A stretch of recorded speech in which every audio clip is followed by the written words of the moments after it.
vamos a hacer una pausa.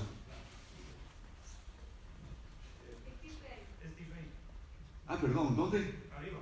Sí, perdón, me equivoqué. Gracias por la corrección. Con razón lo dije y me quedé como patinando. No es el Lourdes, es Steve Ray, perdón, gracias por la corrección. Eso fue el diablo.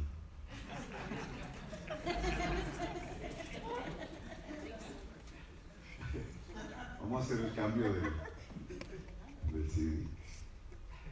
Vamos a hacer como los programas de televisión cuando hacen la pausa para que entonces en vivo vayan los comerciales, cuando vuelven, entonces salen unos rótulos que dicen ¡aplausos!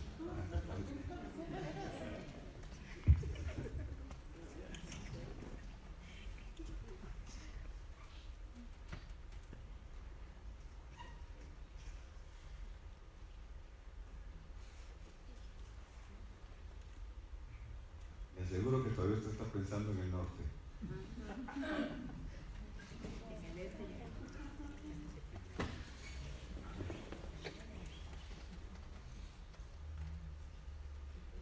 Por eso el dicho dice, apunta hacia el norte. ¿Cuál es tu norte? Lo he oído, ¿verdad? Aquí se usa en toda parte, en inglés, en suajili. Apunta al norte. ¿Cuál es tu norte? Hablando de cuál es tu meta. ¿Cuál es tu meta, tu visión? ¿Para dónde vas? ¿Cuál es tu norte? O no perdas el norte. No perdas el norte. Ahora eso para usted tiene una connotación totalmente diferente. También se le conoce como la fiesta del arrepentimiento, Techuvá. Techuvá. Volver o regresar significa Techuvá. Es un cambio de mentalidad, un cambio de paradigma. ¿Por qué? Bueno, porque Yom Teruah tiene que ver con despertar, el toque del despertar. Donde hay despertar tiene que haber Techuvá. Para enfocarse hacia qué? Hacia Yom Kippur, es la fiesta que seguía. Ok. Rosh Hashanah, cabeza de año, nacimiento del mundo, según lo creen los rabinos. Y para muchos es la celebración del año nuevo. Entonces, mañana cambia el año, del 5778 al 5779. ¿Ok? Se le llama también Yom Teruah, el día del despertar, el día del toque temprano del chofar, o el día del trompetazo se le dice. Sería el chofarazo entonces. Ajá. Y ese chofarazo es buenazo, para que me queden de eso. Pero se le conoce como el Yom Hadin, el día del juicio. ¿Ok? Entonces, en un sentido, tiene que ver con el juicio sobre nosotros, pero no el juicio para salvación, sino a lo que Pablo le llama el tribunal de Yeshua, 2 Corintios 5:10, donde no seremos juzgados para salvación, sino se abrirá el libro de nuestras obras para revisar qué hicimos, qué no hicimos, y con base en eso nos otorgarán los galardones. En mi opinión, galardón tiene que ver con función de gobierno. Amén. Entonces ya yo les dije la vez pasada, ayer pasado, que ya yo pedí Hawái para gobernar. Así que si usted mete su solicitud, ya es tarde, la mía está de primera. Tiene que ver con galardones. Ok. Los que antes de la creación estábamos en el libro de la vida. Eso dice Revelaciones 17:8. Dice, la bestia que viste era y no es, y está para subir del abismo e ir a la destrucción. Y los moradores de la tierra, cuyos nombres no se han escrito en el libro de la vida desde la fundación del mundo, se asombrarán al ver la bestia que era y no es y que vendrá. Entonces, si alguno aquí le asombra a la bestia, ya sabe. Pero ¿por qué lo menciono? Porque dice la Escritura que desde antes de la fundación del mundo estábamos escritos en el libro de la vida. Y aquí a mí no me interesa meterme en el debate de herminianos y ¿cómo se llama? Y calvinistas. Si la salvación se pierde, ¿no? Para mí ese tema está superado. Desde antes de la fundación del mundo, ya el Señor tenía la lista. ¿Ok? Pasamos a la siguiente.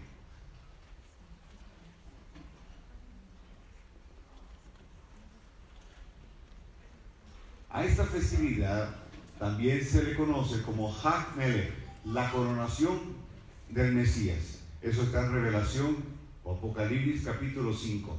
El día de la conmemoración de los reyes. Eso celebraba naturalmente cuando se le entregaban los diezmos al rey. ¿Sí? ¿Recuerdan a Abraham entregándole los diezmos a Melquisedec? Ok. Era el tiempo donde se le entregaba los diezmos al rey. Y el lugar donde estaba Abraham con Melquisedec se le conocía como el lugar o el Valle de los Reyes. Estaban en Jerusalén. Aleluya. Entonces Melquisedec no es un rey natural. Es Yeshua. Amén. Ok. Vamos bien entonces. Ese día era también el día cuando se coronaba al rey. Entonces celebra la coronación del Mesías como rey.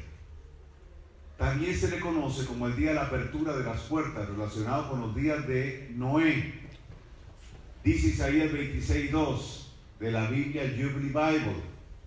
Dice: abrid las puertas y entrará la gente justa, guardadora de verdades o guardadora de la Torá. Dice que se abrió una puerta. ¿Cuándo se abrió la puerta? En Yom Teruah. Se abre la puerta.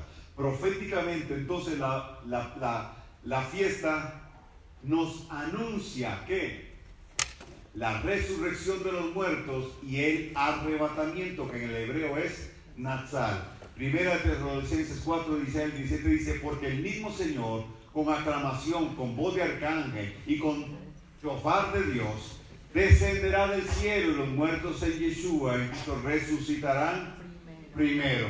Entonces Yom Teruah es la fiesta del arrebatamiento. Dice 17: luego nosotros, los que vivimos, los que quedamos, y juntamente con ellos seremos arrebatados en las nubes a recibir al Señor en el aire, y así estaremos siempre con Él. Se le conoce como la fiesta de Kiddushin y Nesuim, es decir, la ceremonia de la boda.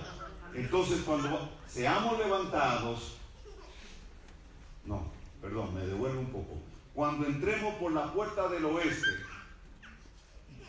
para llegar al este, y el enemigo no nos verá, el sistema del anticristo no nos va a poder ubicar, entonces seremos levantados. Nos encontraremos con Él en las nubes para celebrar las bodas del Cordero. Ajá. También se le conoce como el último toque del shofar, anuncio del despertar. El otro nombre es Yom HaKesed, que es el día escondido o el día y la hora que no se sabe. Yeshua en Mateo 24, 35, 36, respondiéndole a los discípulos la pregunta de los últimos días, dice: el cielo y la tierra pasarán, pero mis palabras no pasarán. Pero el día y la hora nadie sabe, ni aun los ángeles del cielo, sino mi Padre solamente. Yeshua aquí no está hablando de un tema de tiempo. Yeshua está hablando de esta festividad. Está hablando con gente que conoce las festividades. Entonces les da las coordenadas. No les da fecha. La fecha solo el Padre la sabe. Amén.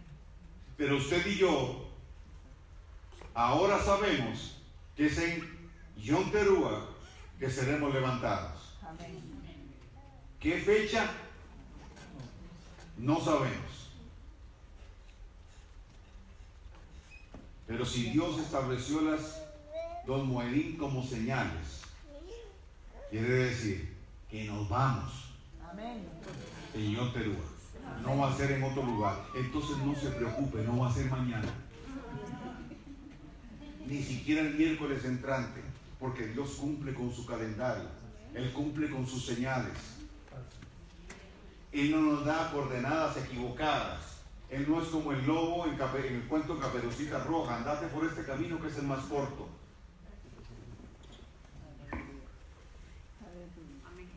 Dios no dijo, ahí le dejo el domingo. Porque resulta ser que el camino corto es el más largo. Pasamos la otra. Entramos a Yom Kippur, el día de la expiación. Levítico 23, del 26 al 32.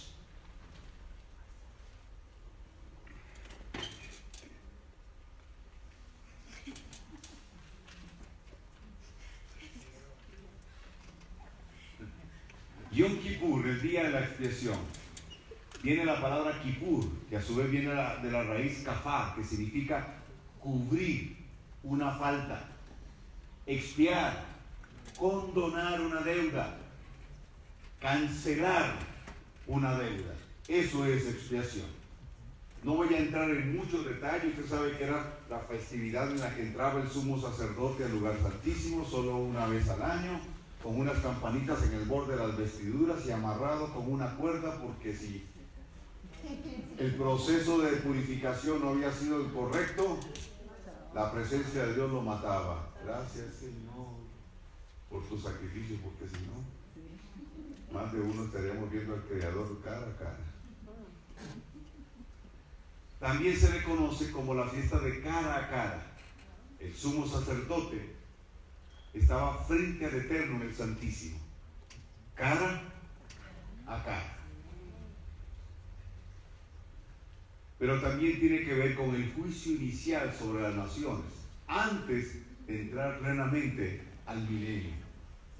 Entonces las naciones quedarán cara a cara con el Dios eterno, porque muchos creen que Satanás va a poder ocultar el arrebatamiento. Él no va a poder ocultarlo, aunque hable de los ovnis. Dios se va a encargar que la humanidad sepa que lo que se predicó por tantos y tantos años fue una realidad y una verdad. Y entonces la humanidad quedará confrontada. También se le conoce como el día o el gran día. El sumo sacerdote entraba al Santísimo. Imagínense la expectativa que había, porque de eso dependía entrar en el Olam Jabá, en tabernáculos, la era mesiánica, estar listo, limpio, preparado. Entonces había una gran expectativa para Yom Kippur. Yeshua entró al Santísimo como sumo sacerdote, según el orden de Melquisedec. Por eso, en Juan 20:17, él dice: no me toquen. Luego que él resucita, se le aparece a los discípulos y él les dice: no me toquen, porque aún no he ascendido al Padre. Eso tiene que ver con el simbolismo de Yom Kippur. Él venía de resucitar y tenía que subir por el norte, hasta el norte. ¿Ah? Entrar a la Nueva Jerusalén, al tabernáculo, entrar al lugar santísimo del tabernáculo, donde estaba el árbol de la vida, y ahí rociar su sangre para la expiación de los pecados.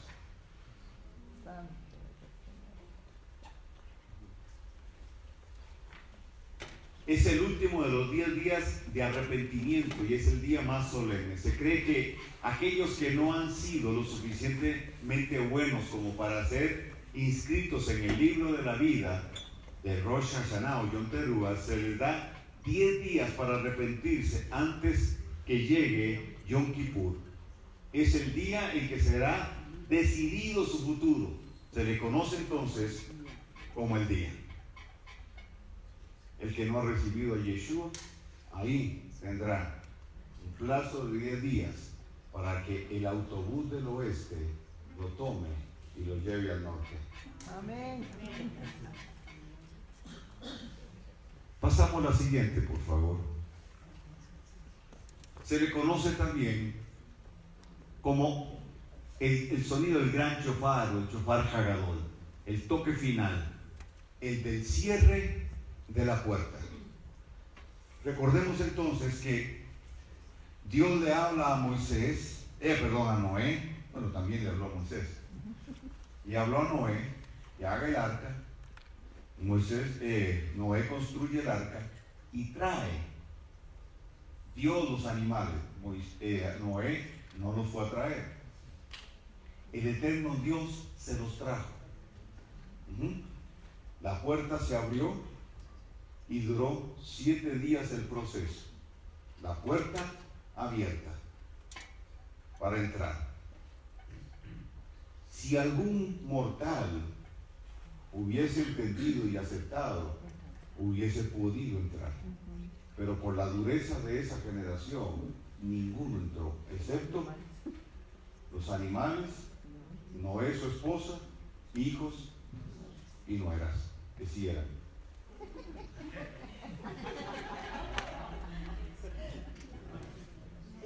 Pero al final del séptimo día, ¿al final de cuál día? Séptimo día. El séptimo día, se cerró la puerta del arca. Eso nos habla entonces proféticamente de que ese tiempo, llamémosle de gracia para usar una expresión conocida, se terminará en Yom Kippur y se va a cerrar la puerta. Y una vez que se cierre, se va a pescar. Porque al octavo día empezó el juicio. ¿Ok? Al octavo día empezó el juicio. Pero los que estaban adentro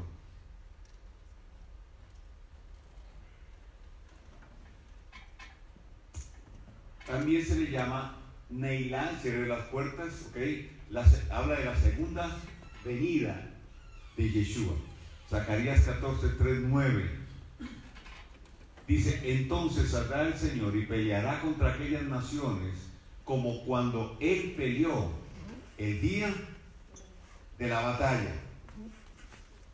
Sus pies se posarán aquel día en el monte de los olivos que está frente a Jerusalén, al oriente y el monte de los olivos se hendirá por el medio, de oriente a occidente, formando un enorme valle, y una mitad del monte se apartará hacia el norte y la otra mitad hacia el sur, y huiréis al valle de mis montes, porque el valle de los montes llegará hasta Azal. Huiréis como huiste a causa del terremoto en los días de Usías, rey de Judá, y vendrá el Señor mi Dios y todos los santos con él. ¿Quiénes? ¿Y quiénes son los santos? Pues digamos más fuerte, con convicción. Y sucederá que en aquel día no habrá luz, las luminarias se oscurecerán, será un día único, conocido solo del Señor, ni día ni noche, y sucederá que a la hora de la tarde habrá luz. En aquel día sucederá que brotarán aguas vivas, ¿de dónde? De Jerusalén. De Jerusalén. Una mitad hacia el mar oriental y la otra mitad hacia el mar occidental. Será lo mismo en verano que en invierno.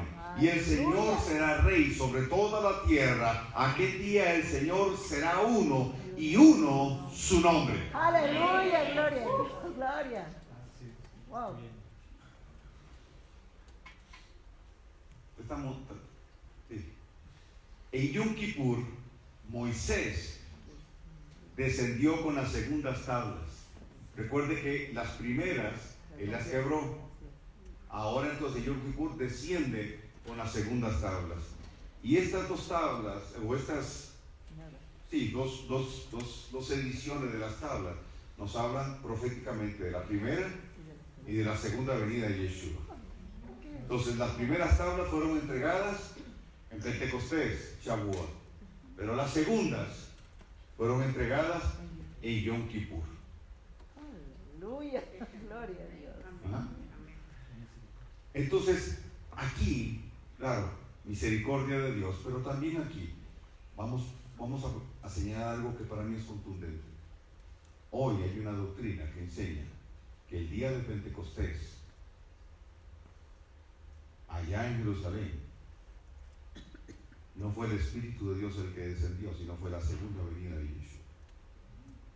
Muchos concluyen todo el tema apocalíptico en el año 70.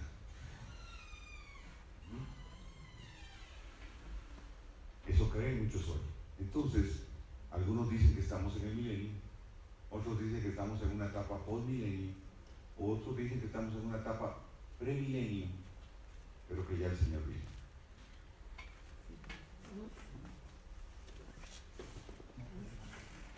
Marcas de la bestia. Yo por lo menos, digo yo no me he montado todavía al carruaje, al bus del oeste. Yo sí quiero ir. Yo no me he encontrado con él en las nubes. Yo no creo que eso sea metafórico ni simbólico. Yo creo que va a ser así, real. No ha sucedido. Las dos casas todavía no estamos juntas, ¿o sí? No estamos juntas. Entonces, eso no ha sucedido. Va a suceder. Ok. Pasamos a la otra, por favor. Y aquí le hago un esquemita rápido para ubicarnos mucho mejor. Los 40 días de Techubá y preparación para Sukkot. Empieza el primero de Elul. Sí, ahora sí es Elul, ¿verdad? 30 días después viene Rosh Hashanah o Yom Teruah. Y a partir de ahí empiezan los 10 días solemnes, que es donde le mencioné anteriormente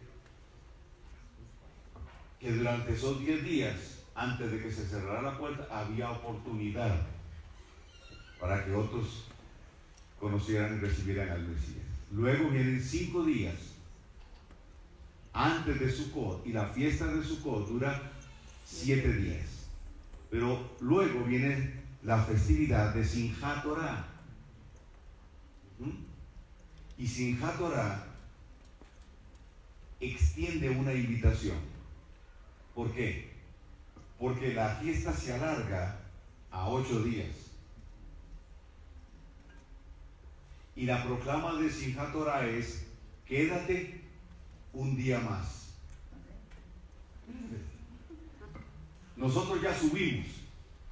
El expreso del oeste nos llevó al este para subir en el ascensor del norte. ¿Sí? En algún lugar en esa dimensión estamos en la boda del Cordero. Ok, pero llegó el toque del shofar de Yom Kippur. Yeshua tiene que descender. Zacarías 14. Amén. ¿Sí? Amén. Ya es el séptimo día. La boda dura 7 días. Es el séptimo año. El anticristo ha estado abajo en la tierra. Entonces la proclama es: no desciendas, quédate un día más. Esto ha estado muy bueno. 7 días hemos estado juntos, hemos cenado juntos, nos dieron los galardones, pero sobre todo nuestro gozo es pleno. Nuestra copa ahora está desbordando. Estamos contigo, Señor. Quédate un día más, quedémonos aquí un día más. Aleluya, gloria a Dios. Eso solo lo hace un enamorado o una enamorada. Son las bodas, por amor de Dios. Es la luna de miel. Amén. Es la luna de miel. Vamos, póngase romántico. No le digo a la mujer, porque la mujer vive romántica. Pero nosotros los hombres necesitamos enchuflarnos de tiempo en tiempo para ser románticos, ¿o no?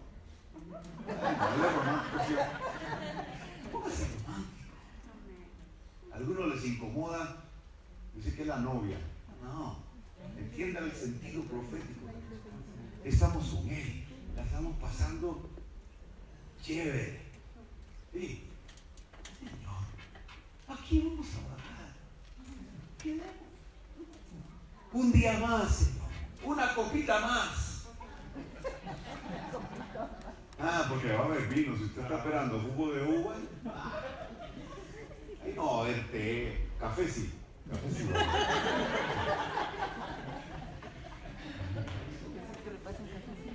Pasamos la otra, mi amigo, para aterrizar ya. Entonces, pasamos ahora a la fiesta de Sukkot. Si usted le pregunta a mi hija, ¿qué es Shavuot?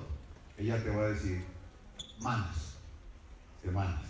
Y si le pregunta a Sukkot, dice, cabañas. Porque eso representa Sukkot. Cabañas, tabernáculos. Sukkot es la época de nuestro regocijo. ¿Por qué? Porque ya estamos con Él. Sukkot nos habla de gozo, de plenitud, de la copa rebosante. Cuando David dice, mi copa está hablando de eso. El que no se alegra en la boda del Cordero, lava los platos. La fiesta de la recolección de la última cosecha antes del invierno. Como está escrito, la fiesta de la cosecha de la salida del año, cuando haya recogido los frutos de sus labores del campo, Éxodo 23:16. También se le llama la fiesta de las naciones, Zacarías 14:16. Se hacían 70 sacrificios de bueyes por cada nación original, es decir, los descendientes de Noé. Entonces, en aquel tiempo se hacían 70 sacrificios, porque eran 70 las naciones originales, un sacrificio por cada nación. ¿Me sigue? ¿Desde dónde se hacían los sacrificios? Desde Jerusalén, el centro del mundo. Y me disculpan, ecuatorianos, entiendan, profética y estratégicamente, Jerusalén es el centro del mundo. Pero cartográficamente, Ecuador es el centro del mundo. Y Dios ha dicho que desde este centro va a provocar algo extraordinario sobre las naciones, para preparar a la gente, para estar lista para ascender al centro del mundo profético. Ok, se hacían 70 sacrificios y eran 70 sacrificios de bueyes. ¿Por qué de bueyes? Porque el buey es el símbolo de Efraín. Dios lo que estaba era haciendo provisión a través del sacrificio, el derramamiento de sangre, para cubrir a Efraín en las naciones. Por eso usted está aquí hoy, no solo porque Yeshua murió en el madero y eso es lo más importante, es el sacrificio más importante, pero ya Dios en su infinita misericordia estaba haciendo provisión desde antes. Hagan esos sacrificios para que esa sangre derramada cubra a los efraimitas que van a ir a esas naciones, que van a ser esparcidos por todas las naciones, porque yo los voy a recoger, los voy a traer de donde fueron esparcidos. Hoy, el mapa del Dios eterno del globo terráqueo tiene 70 naciones. No las 190 y qué, 94. Y aumentando. La fiesta de las naciones, entonces, la fiesta de la dedicación. El rey Salomón dedicó el templo en la época de la fiesta de Sukkot, Primera Reyes, capítulo 8. ¿Ok? La fiesta de la dedicación. Pasamos a la siguiente. También se le conoce como la fiesta de las luces, la verdadera, la original, la luz del Eterno. No la luz de Diana, no la luz del Olimpo, no los pebeteros. Culto a la fiesta de las luces. ¿Por qué la fiesta de las luces? Rápidamente. En Sukkot era la época cuando los sacerdotes cambiaban sus vestiduras internas, las de lino fino. Lo hacía cada año. Entonces, como eso tenía un uso santo, esas vestiduras, no se podían usar para otra cosa. Se tomaban esas vestiduras y se usaban de antorchas.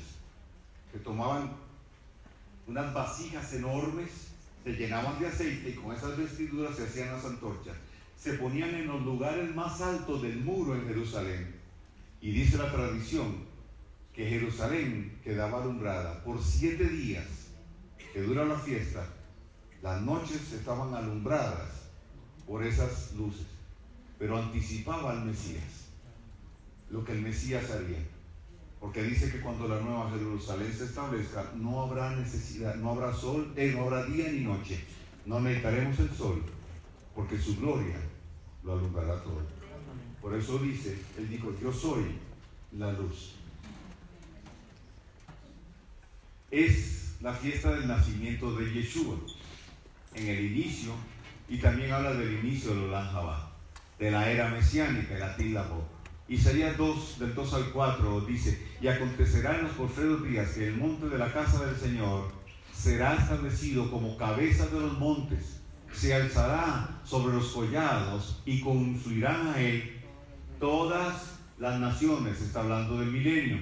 Vendrán muchos pueblos y dirán, venid, subamos al monte del Señor, a la casa del Dios de Jacob, para que nos enseñe acerca de sus caminos. Habrá enseñanza. Y andaremos en sus sendas, porque de Sión saldrá la Torá. ¿De dónde? Ajá.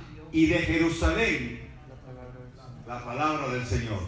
Juzgará entre las naciones y hará decisiones por muchos pueblos. Forjarán sus espadas en rejas de arado y sus lanzas en podaderas. No alzará espada nación contra nación, ni se adiestrarán más para la guerra. Eso está hablando del proceso en el milenio. También se le conoce como la fiesta de la majestad del Padre. Dura 7 días y cada día entramos en la Sukkah para proclamar la grandeza de Dios. La Sukkah representa a Yeshua, habla de Yeshua, pero también habla de nosotros. Amós 9:11 dice, y restauraré la Sukkah, el tabernáculo caído de David. David no tuvo un tabernáculo. Está hablando del linaje de Yeshua. Ya lo vimos la clase pasada, el taller pasado. Pasamos a la siguiente para concluir.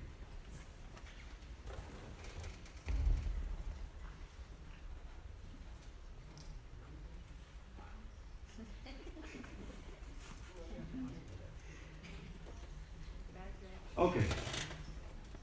En esta gráfica le condenso casi todo. De Rosh Hashanah a Yom Kippur están los 10 días solemnes. Entonces, el primero y el segundo día, ponga cuidado a esto, se considera bíblicamente, según Nehemías 7:33 y Nehemías 8:1, 2 y 13, se considera como un solo día.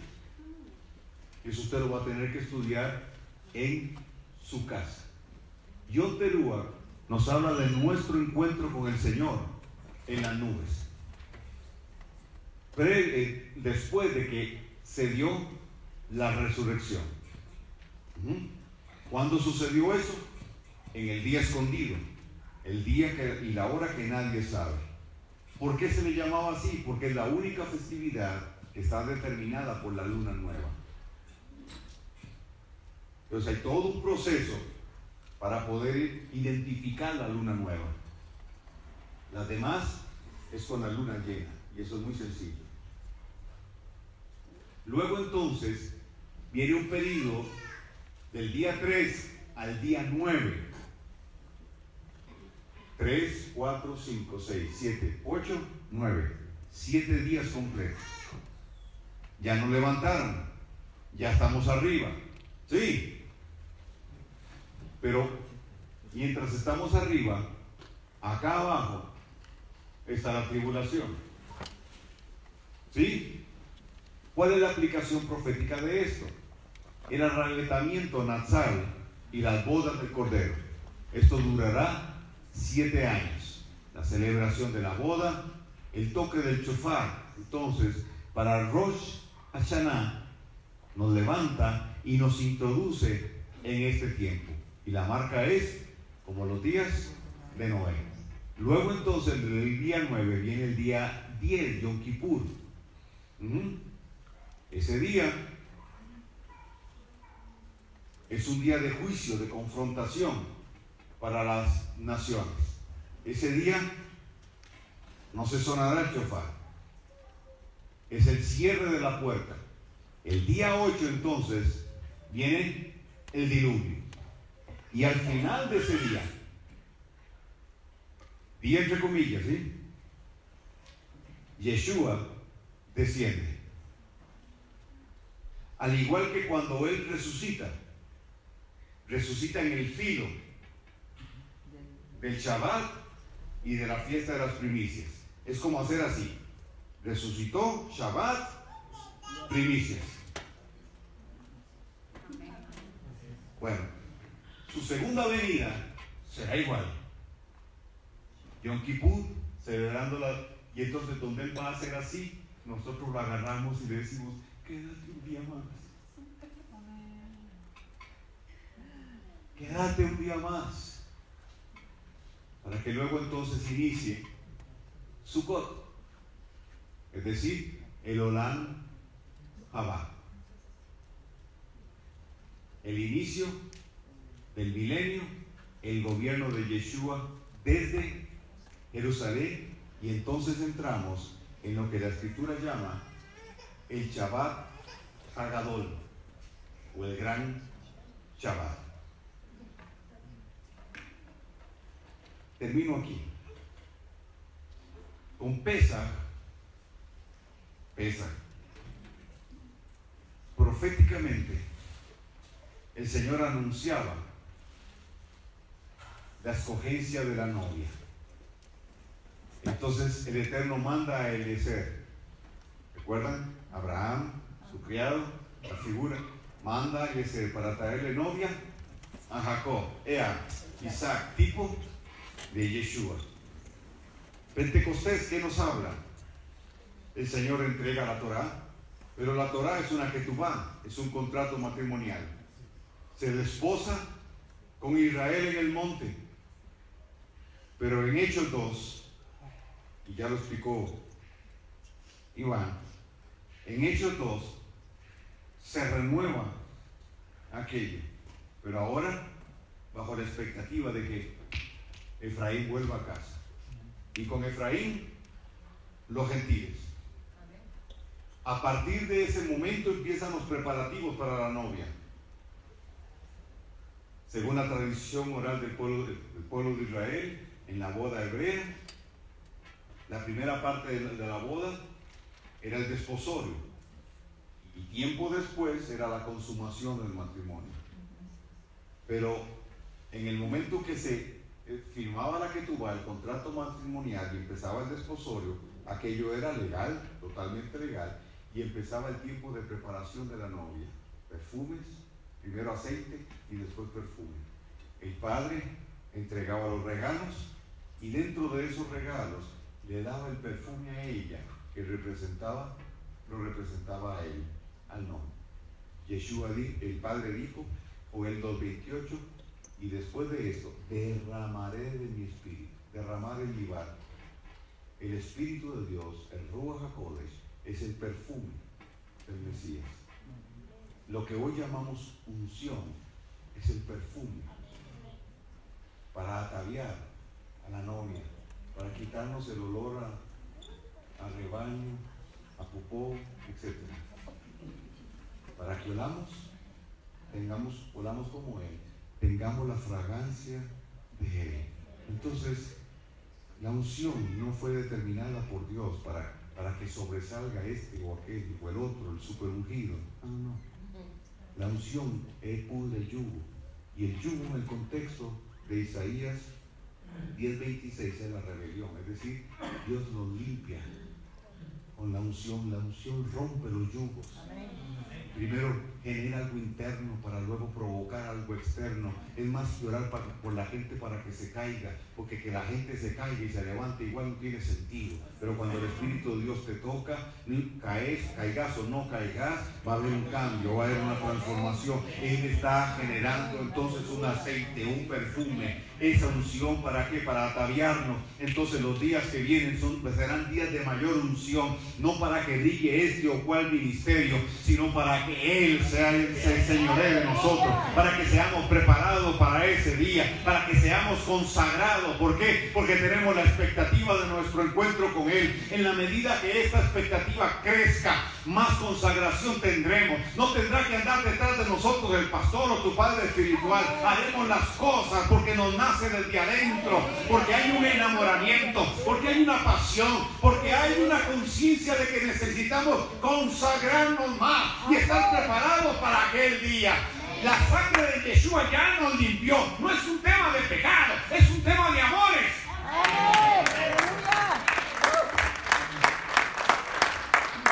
La religión enfatizó el pecado. El reino nos habla de amores. Amén. Aleluya, aleluya.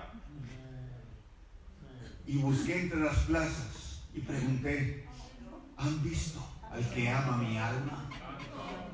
Lo busqué y no lo hallé hasta que lo encontré y lo así de la mano. Aleluya. Y me lo llevé conmigo. Aleluya. Por eso conmigo danza El que ama mi el que ama mi alma. El que ama mi alma. El que ama mi alma. Que la pasión por el encuentro con Él empiece a quemar tu ser interior. Santo. Que antes de hacer algo incorrecto pienses en la Torah y en aquel que es la Torah viviente. Aleluya. No es la condenación, no es el temor al infierno, no es si pierdo o no pierdo la salvación. Yo no quiero perder la fragancia del amado, yo no quiero perderme de su presencia. David dijo: mejor es un día en tus atrios que 1000 fuera de él. Aleluya. Es un tema de amores. Aleluya. Este no es un tema para discutir, para debatir. No. Si usted cree que es antes del milenio, o si usted cree que es a los 3 años y medio, no importa. Eso sigue siendo un tema de amores. Aleluya. Padre, mire mi corazón más. Iván cree que el año nuevo es en Nisan, ¿cierto? Yo creo que es en Yom Teruah, procesional. Yo sé que él está equivocado.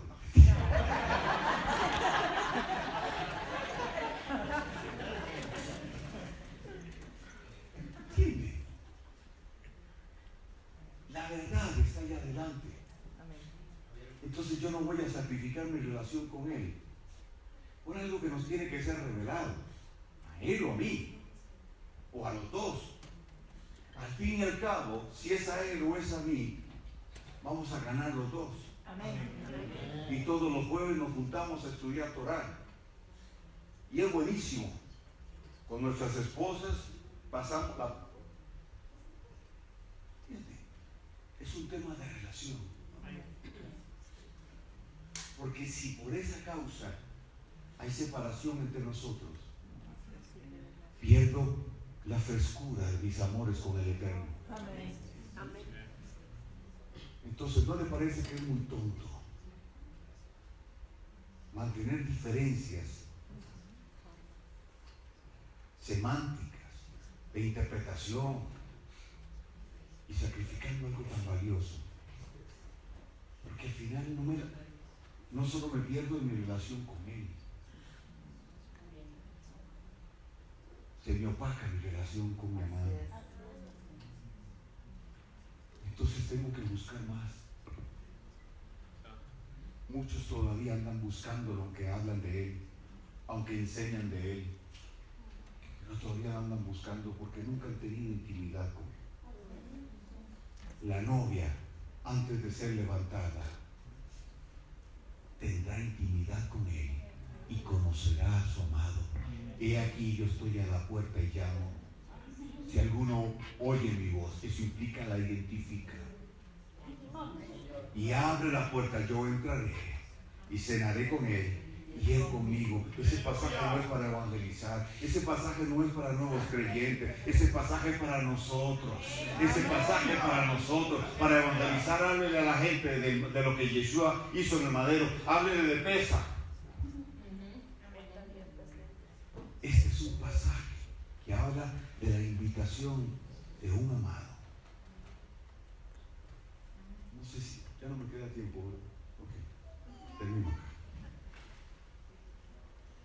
10 minutos me dicen. Aleluya. 10 minutos de oro. 10 días. Ah, no, 10 más. Okay. Los 10 días de misericordia.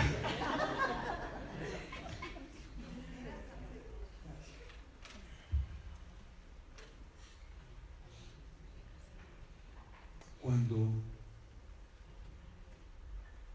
sobre todo los líderes del pueblo de Dios,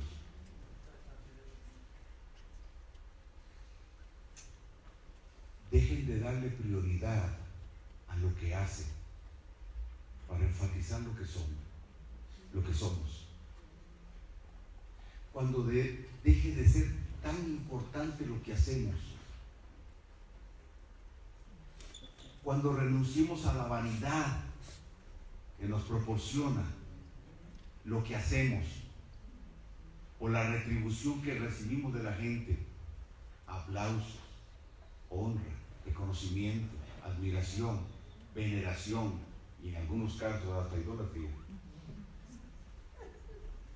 Cuando los líderes vayamos más allá de solo predicar del Señor, hagamos techubá y le demos prioridad a nuestra relación íntima con Él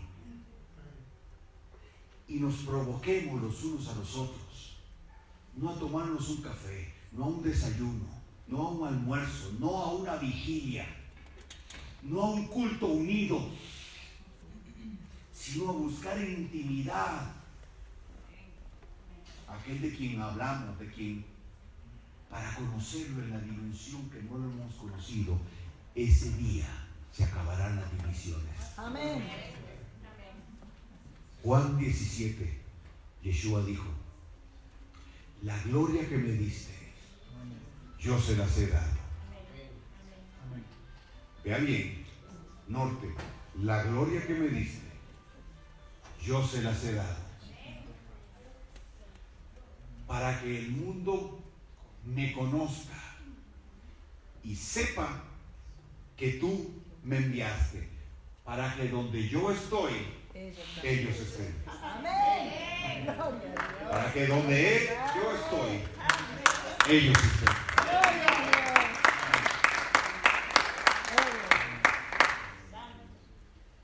Este no es un tema de inteligencia, de conocimiento. Es un tema del corazón. Amén. Es un tema del corazón. Porque la infidelidad tiene como ingrediente o uno de sus ingredientes básicos un amor no maduro. Pero cuando el amor madura, no hay opciones. No existen opciones. Es decir, nunca será otra. Nunca será otro. La unción que viene en estos meses y en estos añitos va a ayudarnos a madurar en el amor.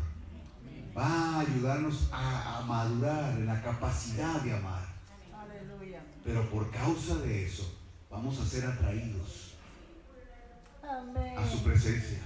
Amén. Porque entonces le daremos a Él la prioridad que no le hemos dado hasta ahora. Usted dice: yo se le he dado, sí, pero hay una demanda mayor. Hay una demanda mayor y Él nos va a abrir aposento de intimidad no al intercesor, no al guerrero, no al maestro, no al profeta, no al evangelio, no, al hijo, a la hija, al amado, a la amada.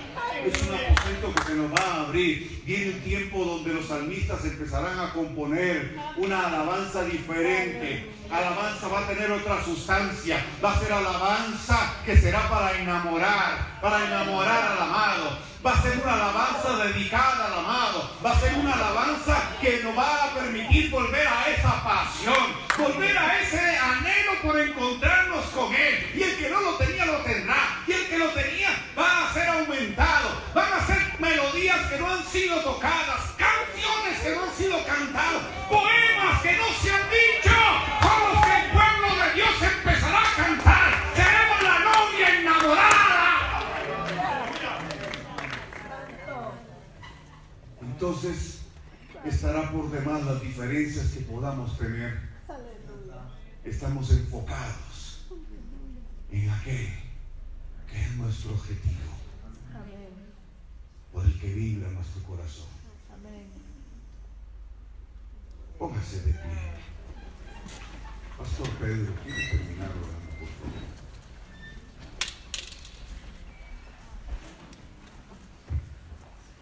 Amén.